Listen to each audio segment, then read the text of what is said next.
Sushmita event planners birthday ఫంక్షన్లకు, శుభకార్యాలకు, ప్రారంభోత్సవాలకు balloon decoration, flower decoration, vehicle decoration చేయబడును. మీ కుటుంబంలోనే జరిగే అన్ని శుభకార్యాలకు ఫోటోషూట్, ఆర్కెస్ట్రా చేయబడును. మీరు చేసే వ్యాపారాలకు సంబంధించి వాయిస్ యాడ్స్, వీడియో యాడ్స్ చేయబడును. వివరాలకు సంప్రదించండి. సుష్మిత ఈవెంట్ ఆర్గనైజర్, బడుగు జయాకర్, 9966256609, పొద్దుటూరు.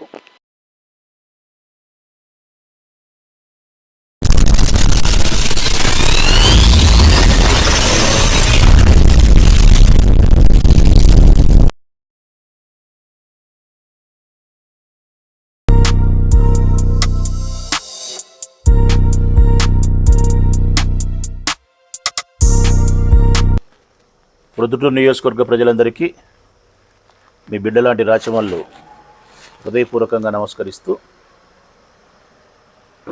మార్చి 27వ తారీఖున 3వ నెలలో గోపవరం గ్రామ పంచాయతీకి సంబంధించిన ఉప సర్పంచ్ ఎన్నిక నిర్ణయించబడి ఉన్నది. ఆ రోజు తెలుగుదేశం పార్టీకి సంబంధించిన వరదరాజురెడ్డి అప్రజాస్వామికంగా ప్రజాస్వామ్యాన్ని పాతరేసి ఎంత అన్యాయంగా ప్రవర్తించినది ఈ ప్రొద్దుటూరు పట్టణ ప్రజలే కాకుండా యావత్ ప్రపంచమంతా చూసింది.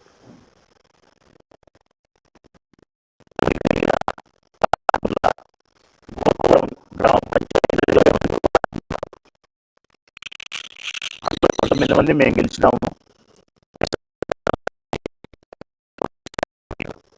ఇది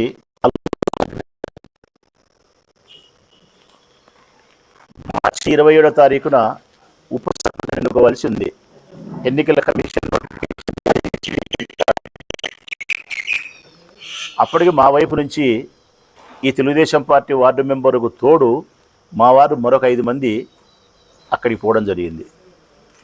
అంతా వెరసి తెలుగుదేశం పార్టీ వైపు దగ్గర వారి సొంత బలం 1, మా బలాన్ని తీసుకుంటే 5, కలిపితే 6, ఇక మేము 14 మంది. 14 మంది బలం కలిగిన మేము ఒకవైపు, 6 మంది బలం కలిగిన వాళ్ళు తెలుగుదేశం పార్టీ వైపు ఉన్నారు. ఎవరు ఉప సర్పంచ్గా ఎన్నికైతారో ఒక్కసారి ప్రజల్ని ఆలోచించమంటున్నా. ప్రజలందరికీ తెలిసినదైతే 14లోనే ఒకడవుతాడు అంటారు. కానీ వరదరాజులకు తెలిసినదైతే నేనెవరిని అనుకుంటే వాడు 6 మందిలోనే అవుతాడు అనేది ఆయనకు తెలిసినది.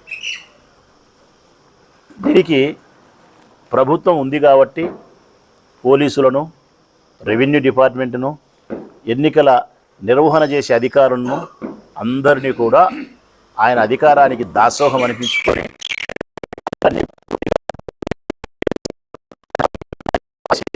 ఒక చిన్న ఉపడుతూ తన పార్టీకి తనకు సంబంధించిన ఆయన చేసిన హింస అంతా ఇంత కాదు.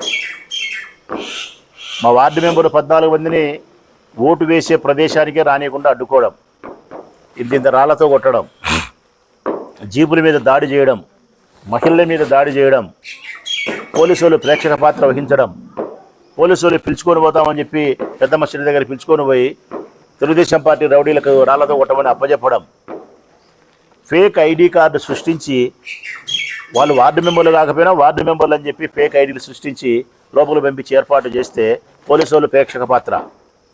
లోపల పంచాయతీ సచివాలయంలో పనిచేసే ఒక అధికారి మహేశ్వరి ఒక అమ్మాయి నిజాయితీగా వ్యవహరించడం వలన ఫేక్ ఐడీలతో లోపలికి పోబడినటువంటి వార్డు మెంబర్లను ఆ పాప తిరస్కరించడం చేత ఆ రోజు వాళ్ళు ఉప సర్పంచ్ అభ్యర్థిని వాళ్ళ మనిషిని చేసుకోలేకపోయినారు.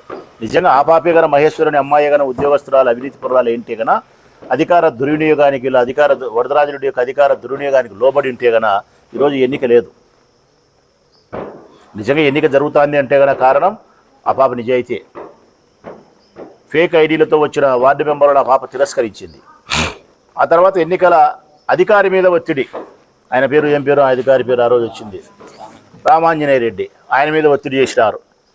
ఫేక్ ఐడీలతో వచ్చిన వాళ్ళను ధృవీకరించండి, లేదు మేము వచ్చిన 6 మంది 7 మందితోనే కోరం ఉందని చెప్పి ఎన్నుకుంటాం రాసుకోండి అని చెప్పి ఒత్తిడి చేస్తే ఆయన వినకపోతే గొడవ చేసి ఆయన్ని తిట్టి బండబూతులు తిట్టి బయట రాళ్లతో మమ్మల్ని కొట్టి పోనీ మేము మా వార్డు మెంబర్లు పిలుచుకొని అక్కడికి పోతామంటే పోలీసు వాళ్ళు మమ్మల్ని అలౌ చేయరు. 144 సెక్షన్ ఉంది, 36 యాక్ట్ ఉంది, అది ఉంది ఇది ఉంది, మీరు రావద్దు. మేము రాము, మీరు పిలుచుకొని పోండి అంటే వాళ్ళు పిలుచుకొని పోయి పెద్దమ్మ షెడ్డు దగ్గర కొట్టించి పంపిస్తారు. లోపల చూసే పంచాయతీ కార్యాలయంలో ఎన్నిక ఓటేసే చోట వార్డు మెంబర్లు తప్ప తెలుగుదేశం పార్టీకి సంబంధించినటువంటి వరదరాయుడు మనుషులు అందరూ ఉన్నారు లోపల.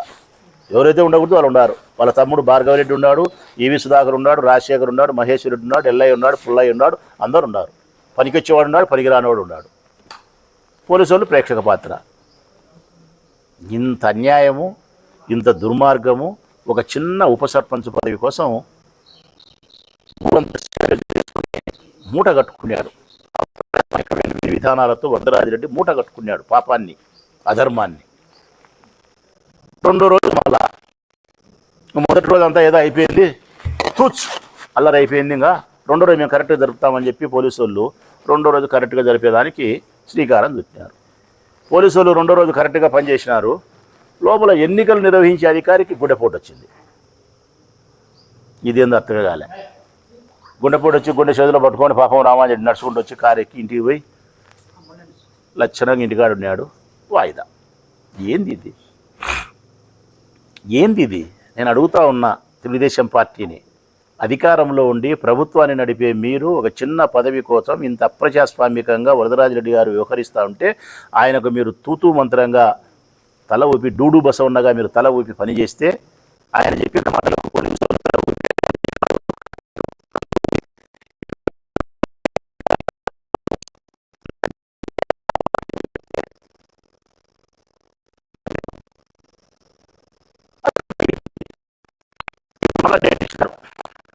దరిద్రాన్ని ఉప సర్పంచ్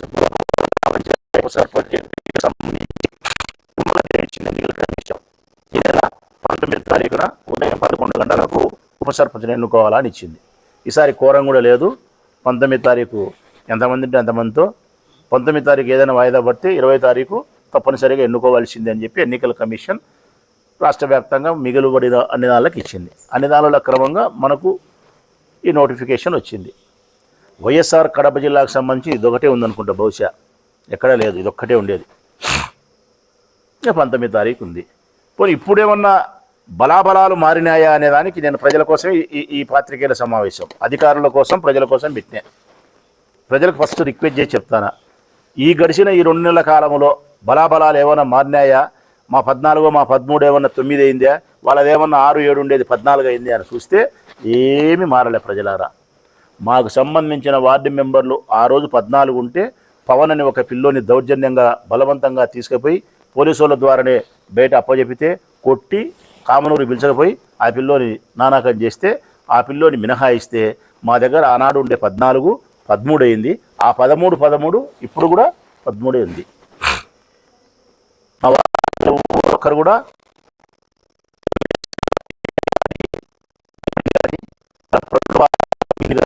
వాళ్ళ సైడ్ పోయింది కానీ లేదు.